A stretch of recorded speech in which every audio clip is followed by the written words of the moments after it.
I'm Pharmacist Busayo Elegbede, Pharmacy Department, University of Ilorin, Teaching Hospital, and I'll be moderating this webinar. So our 1 hour begins from now. Kindly permit me to introduce to us the first speaker, Dr. Ejiro Emmanuel. Please, you are welcome. You can have the floor, please. Thank you very much for this wonderful opportunity. Thank you for having me relate with this topic, antimicrobial stewardship, improving clinical outcome by optimization of antibiotic usage. This has actually been my passion for a couple of years now, and it's an honor to be relating with this topic at this time. During the course of this interaction, we shall be going through this topic by looking at an introduction, antibiotic resistance or antimicrobial resistance, and then we attempt to look at what antimicrobial stewardship is, and then we'll attempt to wrap up. So without wasting much time, I want to quickly take a look back at the introduction of antibiotics to medical practice. Now, it is true, the statement of fact that in recent greatest medical advances have been made possible by virtue of the discovery of penicillin in 1928 by Alexander Fleming. And as such, this revolutionized medical practice, as a lot of surgeries that would have been very risky are now possible. However, with this discovery came development of resistance. And resistance, simply put, occurs when microorganisms evolve such that the antimicrobials or antibiotics that used to kill them or slow their growth or activity no longer are able to do so. This fact was alluded to by the person who also discovered penicillin, Alexander Fleming, a few years later, precisely in 1945, where he stated that the thoughtless person playing with penicillin treatment is morally responsible for the death of the man who succumbs to infection with the penicillin-resistant organism. Emphasis on the phrase, penicillin-resistant organism. So he also alluded to this fact before now, that the thoughtless use or the irrational use of these miracle drugs, as it were back then, will lead to resistance and ultimately death of patients. How did resistance come about in terms of, as with regards to those of us in clinical practice? The WHO, while a couple of years back, while talking about handling antibiotics with care, alluded to 6 reasons why we have antimicrobial and antibiotic resistance today. And for us in clinical practice, some very important reasons why there's so much antibiotic resistance happen to be overprescribing of antibiotics, poor infection control in our hospitals and clinics, patients not finishing their treatment, the prescription that for antibiotics that should last 10 to 14 days, they take the first 2 days or 3 days, they are better and they are done.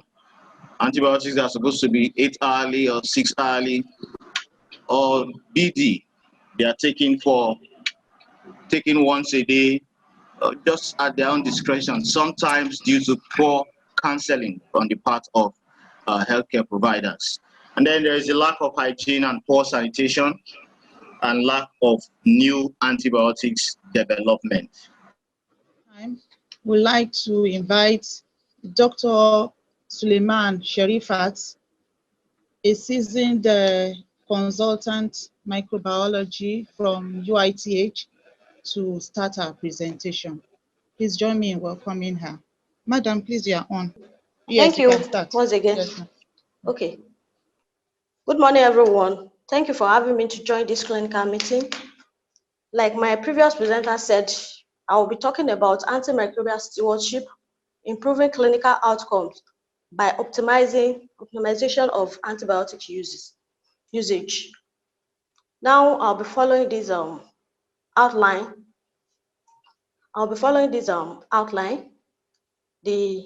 We'll talk about introduction, and we'll understand the rationale why we need an antimicrobial stewardship program. I'll talk to us about the aim of antimicrobial stewardship program.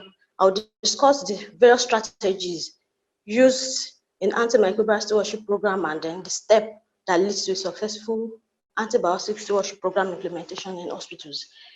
Now, we all agree with me that antibiotics are among the most frequently prescribed class of drugs globally. And it's been estimated that approximately half of these use in hospitals are actually inappropriate. Now, if the use in hospitals, meaning usage in humans, 50% are inappropriate, we can imagine the usage that will be occurring in other non-human uses.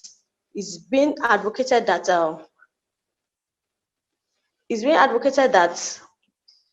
85% of antibiotics are being used in non-humans, and 75% of these use are actually not therapeutic, meaning beyond usage of antimicrobial agents in human beings, they actually use it for animals too. And this use is actually based on various reasons. People want to increase the yield of their poultry farm. They want to increase they want to fatten their animal to increase their grade gain. So all these non-therapeutic uses of antimicrobial agents cumulatively expose microorganisms, both in human and non-humans, to these antibiotics. And the total consumption of antibiotics is actually one of the greatest drivers of antimicrobial resistance. So because of the unnecessary selective pressure that the antibiotics will be placing on microbial agents, it leads to development of resistance among these organisms.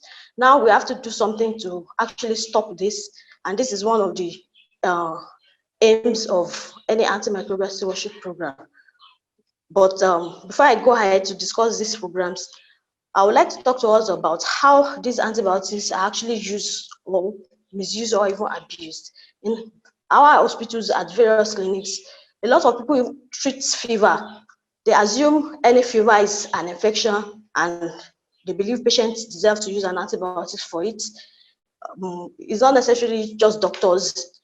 Almost all health workers, or even people that are not healthcare workers, actually prescribe antibiotics for patients. Once they see fever, they'll be like, let's use antibiotics for it.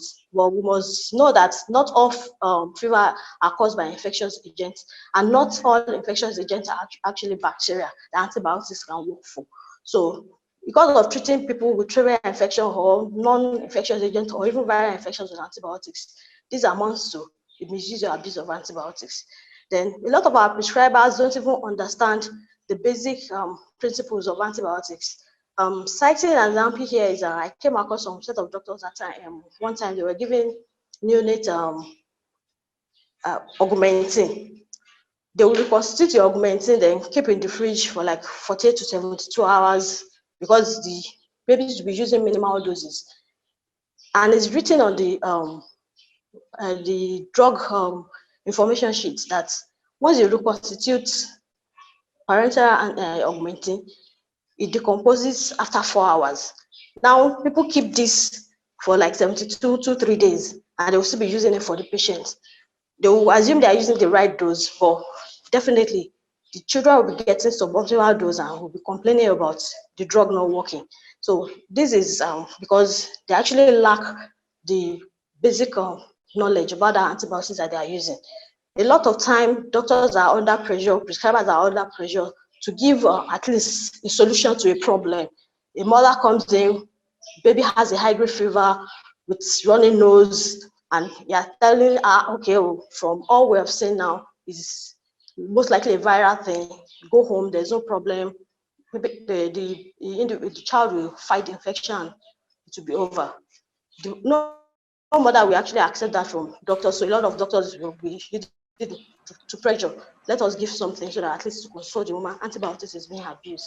Another call the reason why or where misuse or abuse of antibiotics sets in is commercial interest of pharmaceutical company, in which case commercial interest of pharmaceutical companies, in which case once there's a new drug in the market or a broader spectrum antibiotics available in the market, the individuals that are actually producing this drug want to make gain from it. It is from our own end that we want to preserve the antibiotics and let's use it for patients that are actually in their need when other antibiotics have been with us are not working again. But to the pharmaceutical company producing this drug, that is not their own major aim. They actually want to make interest from the drug that they are producing. So they will come out, they market it. Then a doctor prescribing in this clinic looks up, is the poster of that drug is saying on the biro is using, or the jotter is using to write, then be like, okay, let me give this patient these antibiotics. And it might be too broad spectrum for the particular infection that they are being treated for. This might not be the fault of anyone here, but these are one of the drivers of misuse or abuse of antibiotics in our environment. One major other thing is the issue of poverty. In this environment, you tend to prescribe antibiotics for patients. They use it for first, second dose, then third dose, there's no money to buy, fourth, no money. They just write in the word, not available, not available. So the patient is actually using a suboptimal dose of your antibiotics, using it for a lesser duration, and this will amount to misuse or abuse. Then, of course, the indiscriminate use of antibiotics in animals, like I've said earlier, all these are animals to have microorganisms in them, and by the time you expose these animals to antibiotics when it's not necessary, resistance develop in them, and one way or the other, it gets around to come back to human beings to cause infection. And because of the huge threat the antimicrobial resistance is posing globally, WHO has actually said that because no new drugs are in the pipeline for antibiotics, like I've said earlier, it's no longer profitable for companies. We are beginning to see multi-drug resistant pathogen causing treatment, causing infections in patients that you can't even get any antibiotics around to even treat them. So we have to do something about this, because we are, despite all the gain that we have achieved from antibiotics use in the past, it seems we are reversing back into a pre-antibiotic era where we are seeing infections that you can't even get any antibiotics to use for the patient. You, let me not say, be helpless and watch patients die, especially in our environment where a few of the new available antibiotics are not even in the market for us to even buy. So to combat this antimicrobial resistant menace, it's a three-pillar approach has been advocated. The first one is to optimize the use of the existing antimicrobial agent that we have. The second thing is to prevent the transmission of this multi-drug resistant organism between patients. That is using a good infection control program in the hospital. Then the third one is to improve our environmental decontamination. Like the earlier speaker said, he said the thoughtless person playing with penicillin treatment is morally responsible for the death of the man who finally succumbed to the infection with penicillin-resistant organism. This was said by Alex Adrafremi, like he said earlier. But I will bring this quotation to our own context now, that thoughtless person playing with antimicrobial agents is morally responsible for the death of the man who finally succumbed to infections from multi-drug resistant organisms. So we have to all be responsible for a good use of antimicrobial agents. We cannot afford to continue to play around with our antibiotics. And I believe everybody is a stakeholder in this realm, both the prescribers, the dispensers, the users, everybody at large has to work together to ensure that we optimize the current antibiotics that we have at hand, so that we be able to prolong the lifespan of these antibiotics. One major way of achieving this optimization is the use of antimicrobial stewardship program. So what are these antimicrobial stewardship programs that we're talking about?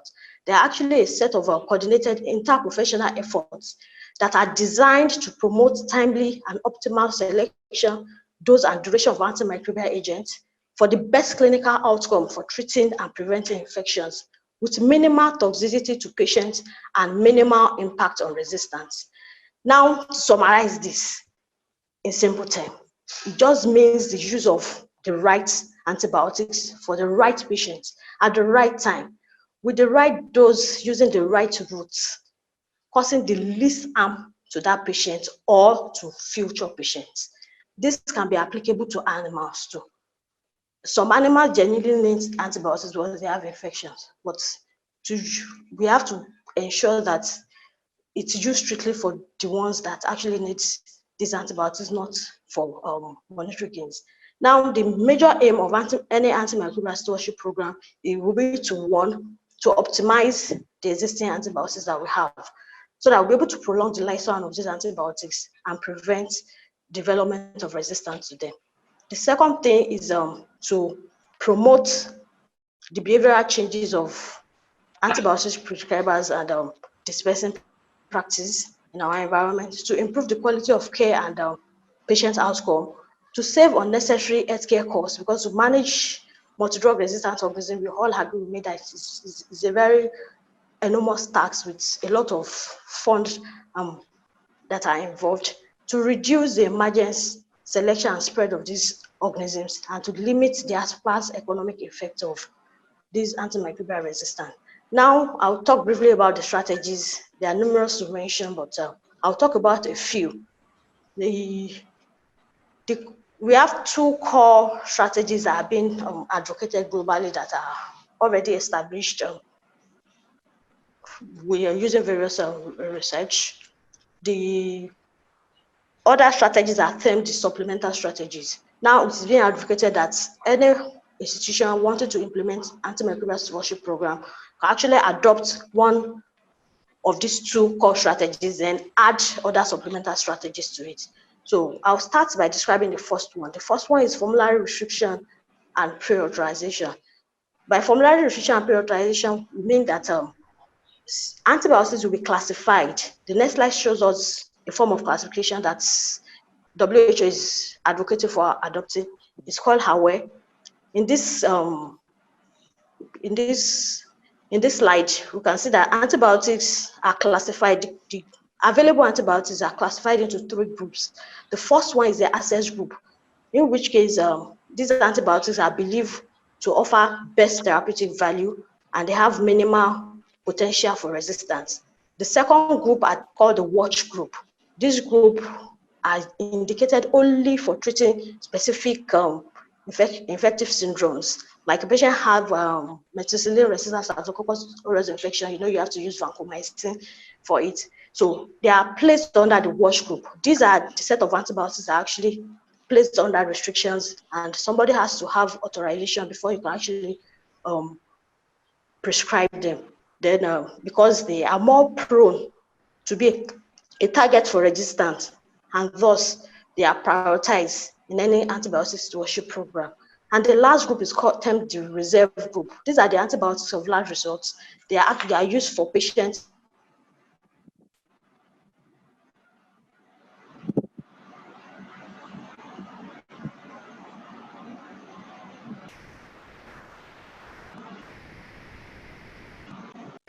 with life-threatening infection. So the antibiotics are being classified so that you'll be able to restrict certain antibiotics. Not all antibiotics are available in the hospital.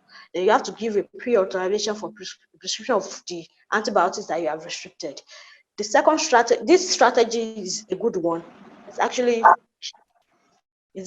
cheaper when you compare with some of the other strategies. But one major problem of this strategy is that the physician especially wants to believe they are losing the autonomy to prescribe antibiotics for the patient. And that is one of the reasons why antimicrobial stewardship program has to be a team effort. Everybody has to be on the same page. You have to bring people to agree with the strategies that you're actually going to adopt. The second one is prospective audit with intervention and feedback. In this strategy, individuals, what is being done is you allow anybody, the prescribers to prescribe antibiotics as they are doing, but over time you audit the use of antibiotics in the hospital. People use a lot of methods to do this. One of the major ways of doing that is maybe a point prevalence survey of antibiotics used in the hospital. in which case you study the quality and the quantity of antibiotics that has been prescribed in your hospital. Then you give feedbacks to these prescribers with interventions. If you see that people are using or abusing or misusing certain class of antibiotics, then you educate them at that point. This strategy is actually is more acceptable to the physicians, but it's usually more expensive and usually more labor intensive than the first one, the first core strategy. The other supplemental strategies I've listed: the streamlining, the escalation. This actually uses the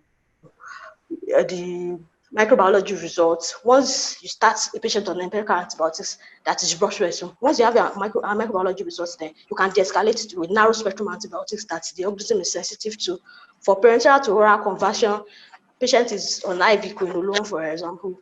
Once the patient can take orally, you convert patient back to or the oral form. Since this antibiotic has a good bioavailability, the antibiotic further form, this form, the doctor has to fill a form while prescribing antibiotics to indicate the time when they're going to stop the use of antibiotics. Any reason to extend the use of these antibiotics, they have to come forward to defend the reasons why this has to be done. So then antimicrobial recycling, this has been used for antimicrobial agents like quinine that was being used to treat malaria a few years ago, but was abandoned, later reintroduced again, and it's the malaria parasite is now sensitive to them. So it's a good strategy that has been tried for some antibiotics. Then combination therapy, this is used majorly for TB, HIV patients, even for malaria. And the rationale behind this is to ensure that you're not exposing, they are majorly used for infections where there's a high parasite load, and you don't want to expose these organisms to a single antibiotic so that they won't understand how it works, then develop resistance to it easily. So the last one on the list is laboratory surveillance and feedback. This deals majorly with development of antibiogram for the hospital, in which case prescribers can actually go back to this document to see the antibiotic susceptibility pattern of the organism isolated from your own hospital, and to see the antibiotics that they can use for their patients anytime they have any infective syndrome.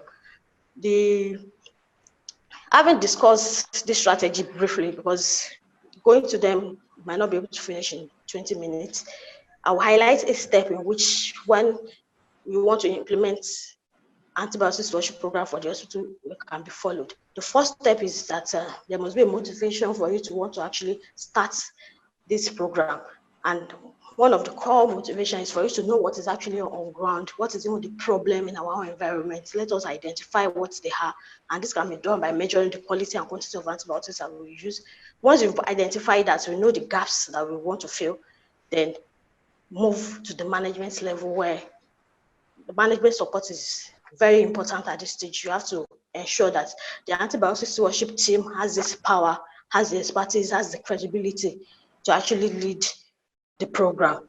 Then moving to the third step will be to set up and organize a team, a strong team, and the core members that must be there are the infectious disease pharmacists, infectious disease physicians, the clinical microbiologists, infection control expertise, and the IT expertise to help with a lot of information that will be managed in that committee.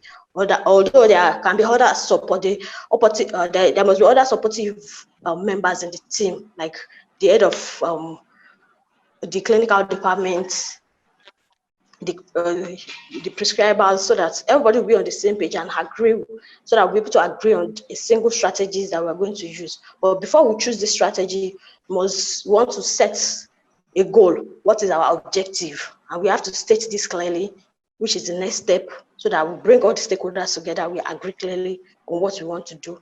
Then the next step will be the fifth step will be to identify the intervention that you want to use for your own setting. Once everybody is on the same page, you have agreed on your objective, then you sit down to see the strategy that will work for your own environment before you, like I said earlier, you start with the core strategies before you start adding the supplemental strategies to them. These are strategies that have been used and proven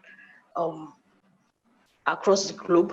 Then once you have chosen a strategy, the next step will be to educate and train the hospital community, the healthcare professionals, the patient, and the community at large about your strategy, and then so that the implementation will be very fruitful.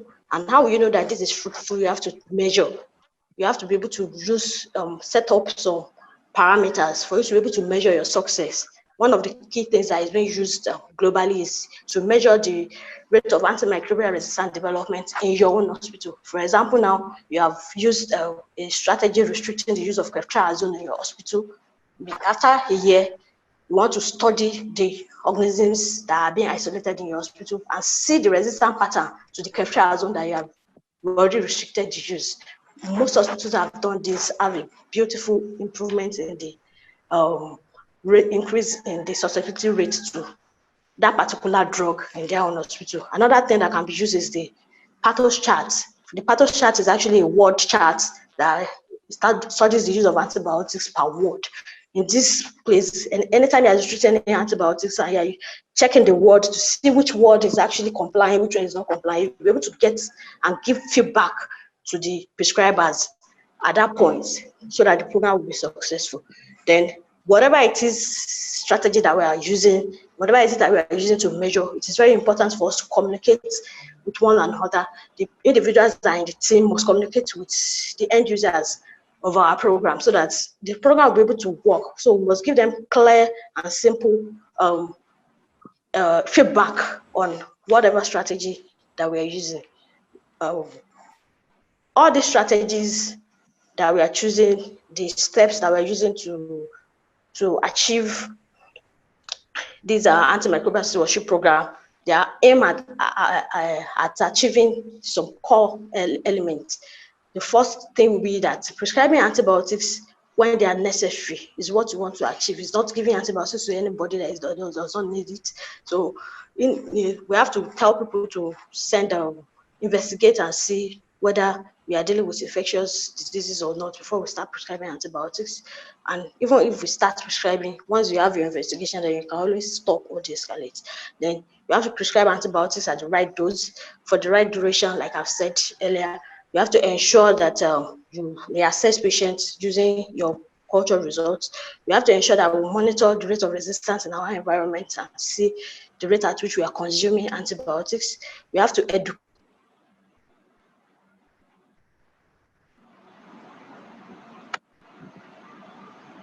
Keep on educating. Sorry for that. It's essential for us to actually support one another in this realm by having good collaboration, because as we are all aware, we all have a role to play when it comes to the use of appropriate use of antibiotics. Now to my conclusion.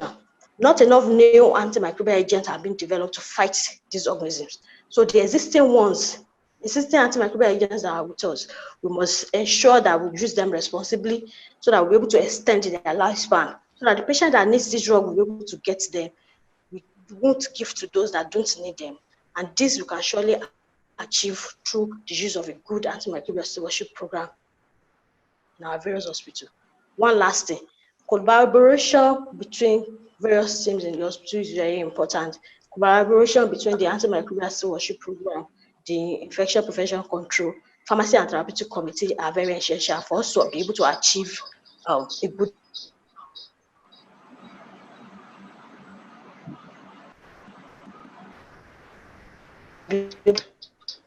to keep all our antibiotics that are available with us open. Thank you all for listening. Thank you most sincerely, Madam, for the in-depth presentation on antimicrobial stewardship. She has taken us through the why antimicrobial stewardship, focusing on antimicrobial resistance as a result of misuse and abuse of antibiotics. She has told us strategies for ASP and 8 steps towards implementing ASP. Thank you very much, Ma. We appreciate you. Please still be online for the questions and other comments that will be directed to you. We'll also want you to share your slides later, Ma. So at this moment, we'd like to invite Dr. Ejiro Emmanuel. Dr. Ejiro, are you on? Yes, I'm on now. Oh, thank you very much. We welcome you once again. Please, can you start your slides? Okay, thank you very much. Sorry for the break. A lot have been said, so I'll be practically zooming through many of the slides. So I just want to stress further the importance of antimicrobial or antibiotic resistance to us as clinicians. Very importantly, where there is resistance, there is treatment failure and additional side effects. Where there is treatment failure, the patient stays longer in the hospital with the attendant psychological disorders due to reduction in quality of life.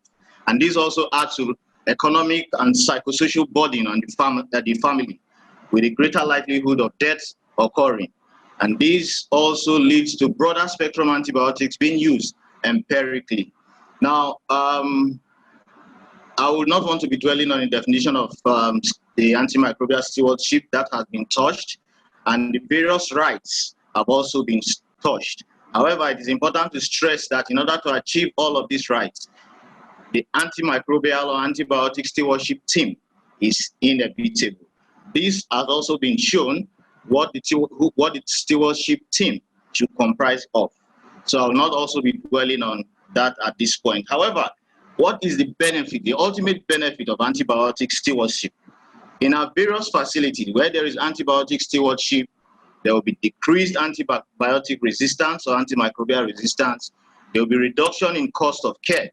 And ultimately, there will be increase in good patient outcome. Now, what is our role as pharmacists in ensuring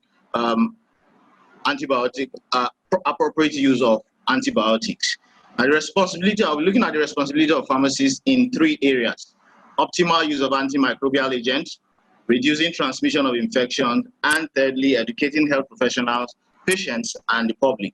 So let's quickly take a look at how we can optimize antimicrobial use in our various facilities. Now, in promoting optimal use of antimicrobial agents, it is important that through the Drugs and Therapeutic or Pharmacy and Therapeutics Committee, we develop policies that support optimal antibiotic use. And what will these policies include? Such policies must include automatic changes from IV to PO in antibiotic or antimicrobial therapies. What this means is that we should not have a system where prescription for antibiotics, IV antibiotics, are open.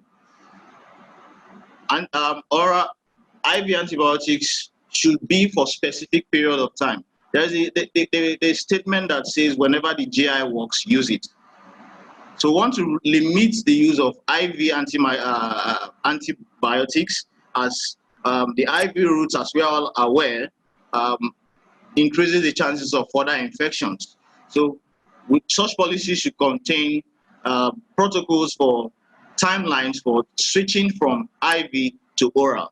And then such policies should also contain dose optimization, which would include dosage adjustment based on therapeutic drug monitoring, optimizing therapy from highly drug-resistant bacteria. We should have automatic alerts in situations where therapy might be unnecessarily duplicated, where prescription for antibiotics of similar spectrum of activities are combined, trying to use combination therapy. And then such protocols, such policies should also contain dose adjustment in cases of organ dysfunction. And there are documented adjustments, like we are familiar with gentamicin, where we do not have facility for therapeutic drug monitoring. There are documented adjustments for antibiotics in reference book, and a very good book that can come in, reference material that can come in handy, is the Drug Information Handbook from the American System Pharmacist Association or something like that. It's a very, very good book that we can use. Now, if you look at gentamicin, for instance, for a 70 kg patient with a renal creatinine clearance of 41 to 50 mils per minute, without much stress, you can see that you should not exceed 360 milligram in 48 hours for such a patient.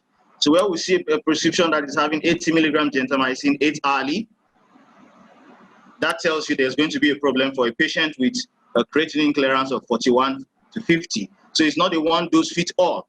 For such a patient, if you do an 80 milligram gentamicin 8 hourly, that will be giving you about 400 and something milligrams in 48 hours. So reference materials helps out in dosage adjustment. Now, such protocols should also contain time-sensitive automatic stop orders for specific antibiotics prescription.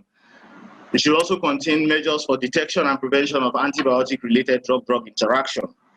And very importantly, it should, together with the microbiology laboratory personnel, an antibiogram should be designed.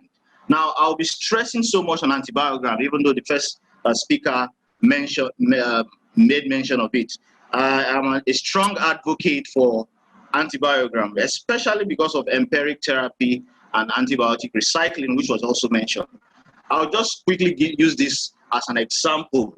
Now, this usually an antibiogram is a compilation of the culture and sensitivity over a 1-year period in a facility. Now, what does this antibiogram help us to do? If you take a look at this antibiogram, you can see that it covers the period of January to December 2016 for this health facility. Now, on the first column, you see the isolates, and then you see from where these organisms were isolated, urine. And on the first row, you see the antibiotics that the organisms were challenged with. Now, from this, take for instance, E. coli. If you take a look at E. coli for 2016 for this facility, you take note that amikacin and meropenem had a 99% sensitivity for that year. What does this mean? In drawing up in determining the medication for empiric therapy before the culture and sensitivity result comes out, the antibiogram gives you a guide of which medication. Because if you look at this antibiogram, for instance, along the chain of organisms, you will see that amikacin and meropenem have the greatest sensitivity. However, through the Drugs and Therapeutic Committee, we can use the antibiogram to design which medication should be used for empiric therapy, rather than the one drug fits all system we have, where ceftriaxone seems to be the all and all. From the Drugs and Therapeutic Committee, other criteria can be looked into. For empiric therapy, should we consider medications that have 70 or 80% sensitivity and above?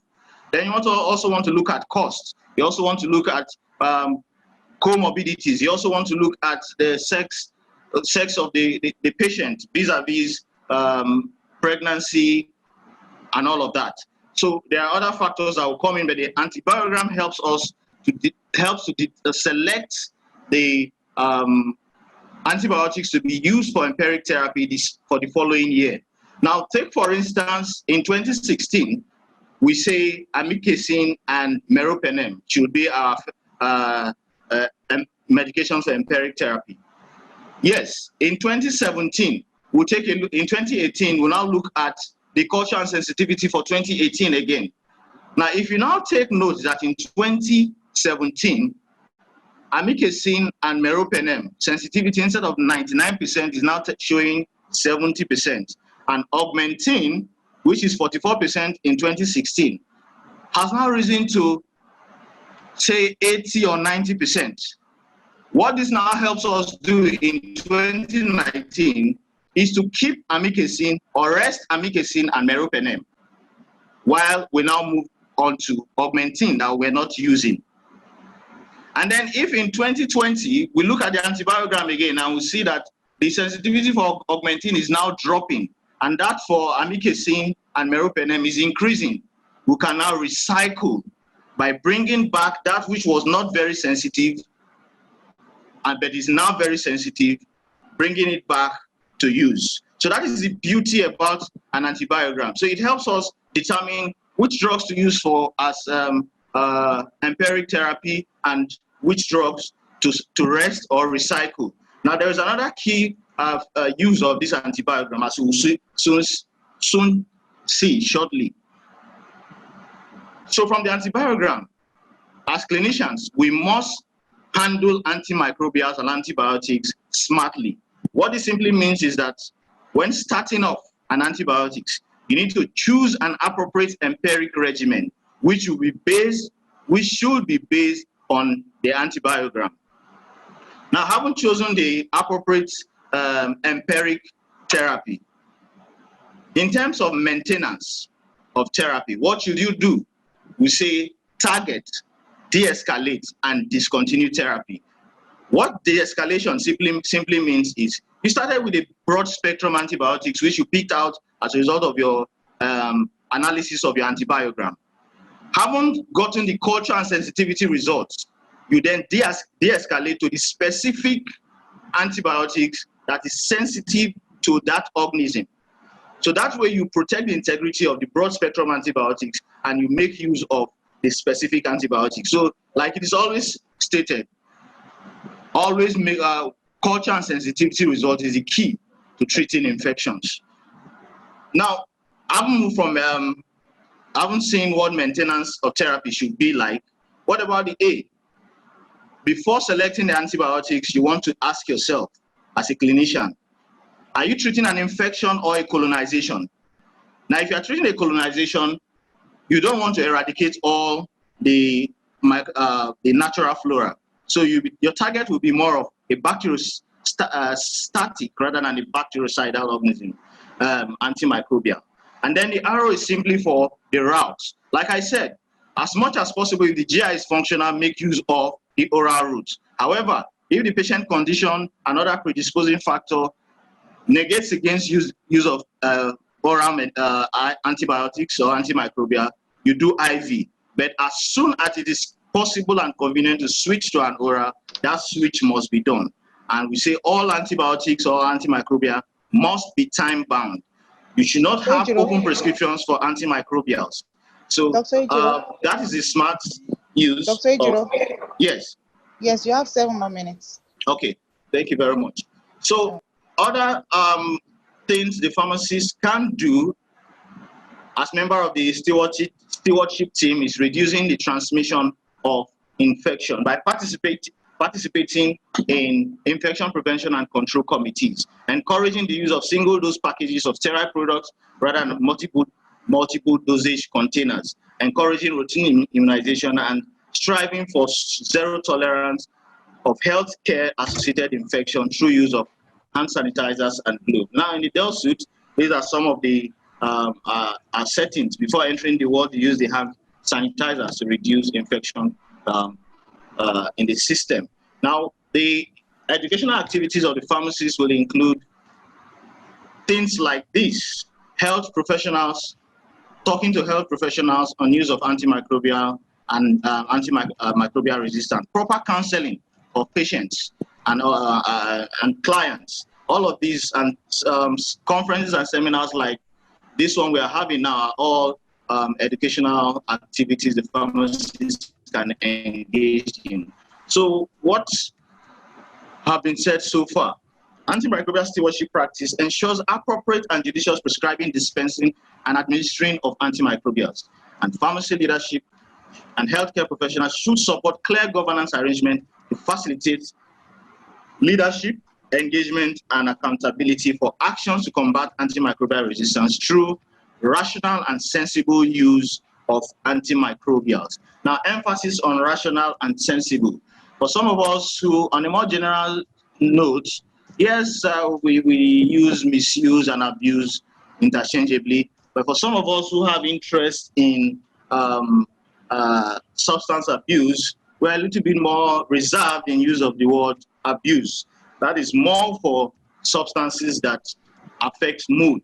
So we have substances of abuse, and antimicrobials are not one of those substances. So that's why I'm a little bit more careful in my choice of the use of rational and sensible use. In conclusion, as pharmacists, we are the most competent in all aspects of antimicrobial use in patient care, as we possess scientific knowledge for the entire medication use process, and therefore It's our responsibility to take prominent roles in minimizing antimicrobial resistance by ensuring that our procurement, preparation, storage, security, distribution, dispensing, administration, and safe disposal of antimicrobials support adherence, minimize interactions, and ensure quality and efficacy of our antimicrobials.